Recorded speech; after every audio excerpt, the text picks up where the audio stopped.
Financing Fridays. Hello and welcome to the Froggy Five. I'm your host, Jim Freilich, founder and managing partner of Froggy Companies. And today we have a special treat for you here. I've got Jerry Chu on the line, who is CEO and founder of Lofty AI. I guess if I'm staking my tokens, if I understand it right, now that you've explained it to me, if I pull my money out, what are the sort of risk around me staking it? Should I really be willing to leave it there for a year, for 6 months, or what? And then don't I get a penalty if I pull it out? Yeah, How does that work? Those are great questions. So if you're scared and you don't want to take on additional risks, you can just use the real estate side. This is purely optional. You're not forced to stake or anything like that. I just want to make that clear to the users. So you could just trade with instant liquidity and be happy. And it's completely optional in that sense. But should you choose to use this, there are definitely some risks. One of them is called impermanent loss. And so, for example, let's say in total, there's $1,000 in the pool, right? And that's a combination of multiple people have put in that $1,000 collectively. And someone comes along and they sell some tokens. Well, what does that happen? Two things happen. Based on supply and demand, when there's selling pressure, prices go down. So the algorithm will lower the price, the new market price of the property after this trade. And a portion of the USDC will be used up to purchase these tokens. So now, there's no longer $1,000 left in the pool. So if you then come back and say, hey, I put in $100 of the $1,000 and I want all of it out, you're not able to get all of it out because there's just physically not the same amount of money in there anymore. And so that's known as impermanent loss. And the reason it's impermanent is because, well, the idea is that it's temporary. So as the token prices get lower, in an efficient market, people will see that and go like, oh, prices have gone down. Like, this is a great buying opportunity. The yield is higher at my lower entry price, and I'm getting a deal on this property. So people will bid up the price again. So they'll buy tokens, and then the reverse happens where tokens get taken out of the pool and USDC get put back into the pool. And at which point you can then take out your original $100. And then throughout the process, you've earned the yield for lending out your money as well, right? But for a brief period, and that period could be as low as a few seconds to as, high as a month or 2 months or even 6 months, just depends on the trading frequency and the amount of liquidity supply. What ends up happening could be, hey, there's not enough USDC in there, so you just can never get out your original principal. And if you did, there's a new mechanism that we've introduced. One of the issues with these algorithms and liquidity pools in general is that there's a flight of capital. And that's like a big thing that plagues the decentralized finance space, where you can't really sleep soundly at night, because at 3 a.m., what if everyone else pulls out the money and leave you as the last person in the pool?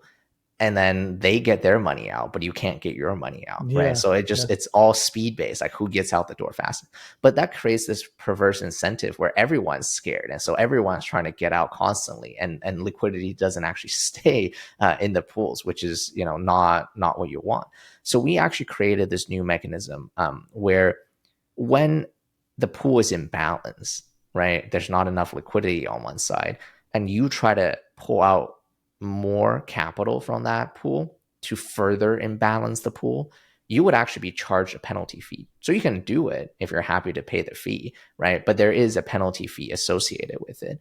And we don't keep that penalty fee. That penalty fee actually gets paid out as rewards to everyone else on that side of the pool that isn't leaving.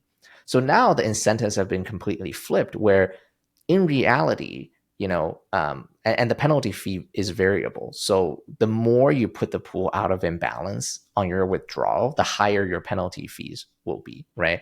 And so what ends up happening is, in practice, if you were the last person in the pool, everyone else would have had to pay so much penalty fees to exit that you would basically be made whole being the last person in the pool. Like, you would have lost most of your principal, but the rewards you would have gotten from everyone else's penalty fees would have basically made you recover your principal. Right? So now all of a sudden you can sleep soundly. The incentive is like, I kind of want to be the last person in the pool. Yeah, and because of that, everyone thinks that way. And so, people aren't really seeking to exit when the pool is in balance, which further helps the liquidity and gives it time for it to rebalance. So that's kind of where that mechanism comes That in. is great, Jerry, because it's really genius. A few things you guys have done here, and you're really on the front edge of something big. The way you're doing it, and the way you're thinking through things. And I'm sure there'll be other things that are going to come up down the road, and you're going to continue to evolve with this. But that is so good because it makes perfect sense to me now. Puts in a perfect perspective a guy who does have an engineering background and now is enough to be dangerous with tokenization to say, okay, now as an investor, right, I'm investing not only my own money, but millions of dollars of other people's money in stuff that I understand how it works in the old school world, which everybody's still mostly doing, right? We still have this old sort of lethargic way of doing real estate that a lot of people think will stay that way. And then I have another bunch of people that think it's going to be like Bitcoin. But then you have you guys that are like, understand both of these worlds. And I think what you just explained there is sort of like the equivalent of you've done a checks and balances that wasn't available in the 1920s when people were making a run on the bank at savings and loans, like in the It's a Wonderful Life. We have like Jerry's It's a Wonderful Life digitized thing. It was like, okay, now you've signed that, but now you're going to be penalized because you can't just all come here and pull out this debt, basically your debt tokens that you said you would leave available, because this is a system of checks and balances, right? And this is all secondary to the much more straightforward side of what you have, which is investing in properties and a communal way of doing due diligence that might be more efficient than historically doing it. So it's a really interesting ecosystem. I'm going to have you back again at some time too, because I don't want to take too much of your time. We're already, I guess, hitting up against our wall here, but it's been a fascinating discussion. I really appreciate you taking the time to go in depth on that. Glad to be here, and thanks for having me on. Yeah, thanks a lot, Jerry. We'll catch up again later. And people want to get in touch with you, they can probably hit you up on LinkedIn. You can find me on LinkedIn. Lofty. You can reach out to our support team on Lofty and they'll forward it over to me. You can also find me on, formerly Twitter, now X, under PMDBT. That's my handle. And so, lots of ways to follow me if you're interested. Okay, awesome. Thanks, Jerry. And I look forward to really digging in and just doing more investments myself in staking and liquidity pools and just.